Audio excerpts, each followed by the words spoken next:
சுச்சக்கர வரதாச்சாரியம் சுத்த சத்வ குருத்தமம் ஸ்ரீநிதி ராகவம் வந்தே அபார கருணாகரம் கவிதாஜித கல்லோலி கன்யகா காந்தவக்ஷசே கருணாதி குணாட்யாய கமலாநிதயே நமஹா. ஸ்ரீ சங்கரா டிவி நேயர்களுக்கு வணக்கம். புன்னகை ராமாயணம் அயோத்தியா ஸ்பந்தம் 10வது ஸ்லோகம். இப்ப காட்சி என்னன்னா, ராமன் யாத்ரா தானம் எல்லாம் பண்ணிட்டார், வனவாசம் புறப்படுகிறார். லக்ஷ்மணன் சீதை கூட புறப்படுகிறார்கள். இப்போ வனவாசத்துக்காக தன்னுடைய மற்ற ராயல் அட்டையர்னு சொல்லக்கூடிய அந்த பட்டாடை திருவாபரணங்கள் இதையெல்லாம் களைந்து விட்டு ராமன் மர உரி அணிந்து கொள்கிறான். லக்ஷ்மணனும் மர உரி அணிந்து கொள்கிறான். ஆனா சீதை மர உரி அணியவில்லை. ஆனா கைகேயி என்ன பண்ணானா, சீதையும் மர உரி அணிய வேண்டும்னு வற்புறுத்தரா. சீதைக்கு வனவாசமே யாரும் விதிக்கல, ராமன் தான் வனவாசம் போகணும், ராமனுக்குத்தான் விதி. ராமன் மீது உள்ள அன்பால் தான் லக்ஷ்மணன் சீதை போகிறார்கள். ஆனா சீதையும் மர உரி அணிய வேண்டும்னு கைகேயி ஒரு புது விதியை நுழைக்கிறாள். அந்த நேரத்தில் ராமன் பூத்த புன்னகை, அதைத்தான் இந்த 10வது ஸ்லோகத்தில் வில்லூர் சுவாமி வர்ணிக்கிறார். இப்போ காட்சி உங்கள் மனத்திரையிலே, ஸ்லோகம் உங்கள் தொலைக்காட்சி திரையிலே நீங்கள் சேவித்துக் கொள்ளலாம். உங்கள் இல்லத்திலும் உள்ளத்திலும் எழுந்தருளியிருக்கும் ராமபிரான் அவன் முன்பு ஸ்லோகத்தை விண்ணப்பிப்போம். கௌஷேயோ பரிச்சீர பந்தன விதௌ ஜாயாவலக்னஸ்தலே கோஷாதாஹிருத பூஷணே பிச்ச ததா வாசா பிதுஸ்தஜ்ஜனே என் மந்தஸ்மிதம் ஆததான வதனம் ரக்தம் தவேதம் பிரபோ தத்யுக்தம் வடுவூர் ஸ்தலேபி மயிதன் நீச்சே வரேபி உத்தமே என்பது ஸ்லோகம். இதன் பொருள் என்ன அப்படின்னா, இப்போ கைகேயி சொல்கிறாள், மர உரிய தானே கொண்டு வந்து கொடுத்து சீதை காட்டுக்கு போறான்னா அவளும் மர உரி மரப்பட்டையால் ஆன ஆடையை அணிந்து கொண்டுதான் போக வேண்டும்ங்கிறார்.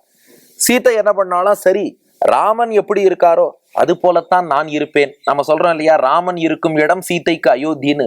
அது போல ராமன் எந்த வடிவில் இருக்கிறாரோ அதற்கேற்ற வடிவில் நானும் இருக்கிறேன், எனக்கு ஒன்றும் பிரச்சனை இல்லை. கொடுங்கோனும் மர உரியை வாங்கி கொண்டாள் சீதை. ஆனா பாவம், ஜனகராஜன் திருமகள் மிதிலையின் இளவரசி, அவளுக்கு அந்த மரப்பட்டையெல்லாம் எப்படி அணியணும்னே தெரியலையாம். அதனால ராமன் என்ன பண்ணானா, கௌஷேயோபரி, கௌஷேயம்னா பட்டாடைன்னு அர்த்தம். சீதை பட்டு வஸ்திரம் அணிந்திருக்கிறாள்.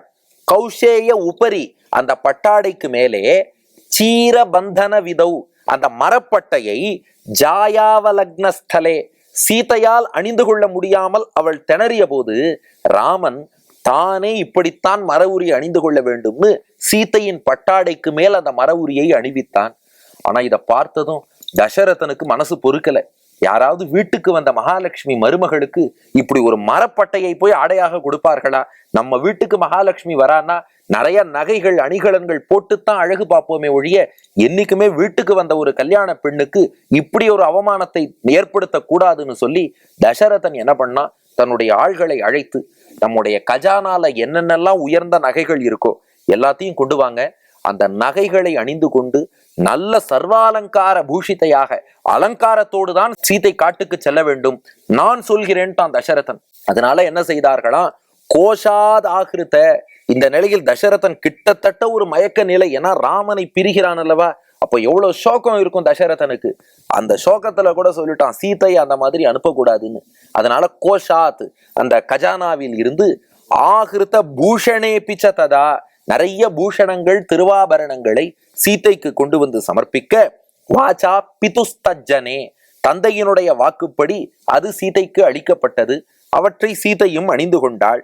அவ்வாறு சீதை அந்த திருவாபரணங்களோடு காட்சியளித்த போது, அப்ப மர உரியை அகற்றிவிட்டு திருவாபரணங்களை சீதைக்கு சாட்சி, அப்படி அத்தோடு சீதை விளங்க, என் மந்தஸ்மிதம் ஆததான வதனம் ரக்தம் தவேதம் பிரபோ, ராமா அப்போது எல்லோர் மனங்களையும் கவரக்கூடிய ஒரு புன்னகை உன் முகத்தில் தோன்றியதே ராமா.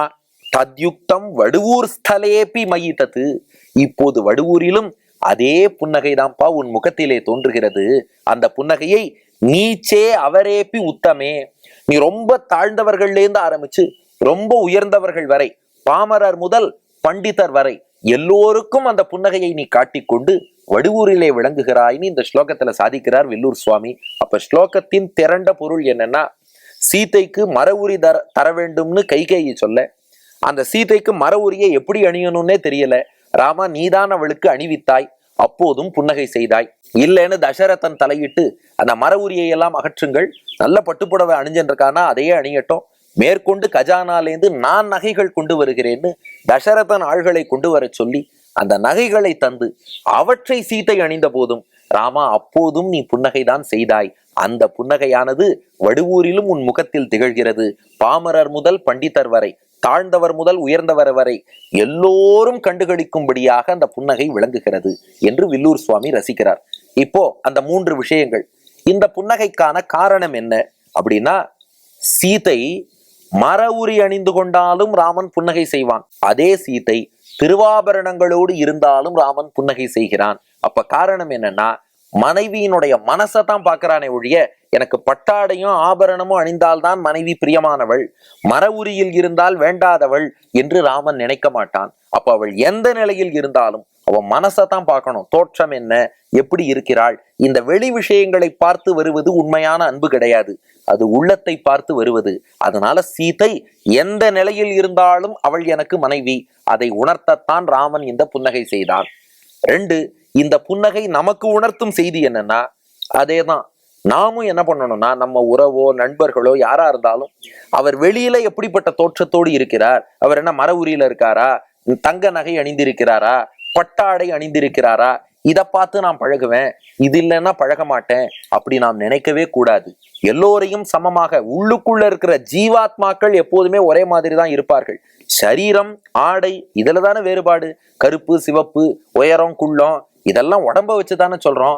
உள்ளுக்குள்ள ஜீவாத்மாக்கள் ஒரே மாதிரி தானே இருப்பார்கள். அப்போ எல்லோரையும் சமமாக பார்க்க வேண்டும், அதைத்தான் உணர்த்துறான். அதனாலதான் இந்த ஸ்லோகமே பாருங்கள், மயி தத்து நீச்சே அவரேப்பி உத்தமே, ரொம்ப தாழ்ந்தவனான அடியேனுக்கும் நீ இந்த புன்னகை தான் காட்டுற, உயர்ந்தவர்கள் வந்தாலும் இதே புன்னகையைத்தான் காட்டுற. இப்ப வில்லூர் சுவாமி தன்னை ரொம்ப தாழ்த்தி சொல்லிக்கிறார். ஏன்னா நாமெல்லாம் ரொம்ப சாமானியமானவர்கள், நாம போய் ராமனை சேவிக்கிறோம், அதே புன்னகையோடு தான் இருக்கான்.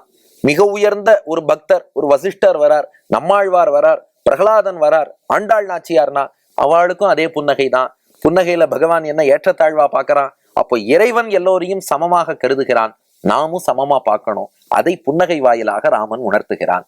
அடுத்து இந்த புன்னகையை ரசிப்போருக்கு என்ன பலன், வாங்க ஸ்லோகத்தை சேவிச்சுட்டே பார்த்துருவோம். கௌஷேயோ பரிச்சீர பந்தன விதௌ ஜாயாவலக்னஸ்தலே கோஷாதாகிருத பூஷணே பிச்சததா வாசா பிதுஸ்தஜ்ஜனே என் மந்தஸ்மிதம் ஆததான வதனம் ரக்தம் தவேதம் பிரபோ தத்யுக்தம் வடுவூர் ஸ்தலேபி மயிதன் நீச்சேவரேபி யுத்தமே என்று சொல்லி சீதாராமர்களை வழிபட்டு புன்னகையை ரசிப்போருக்கு வறுமை நீங்கும், நல்ல செழிப்பு என்பது நிறையும்.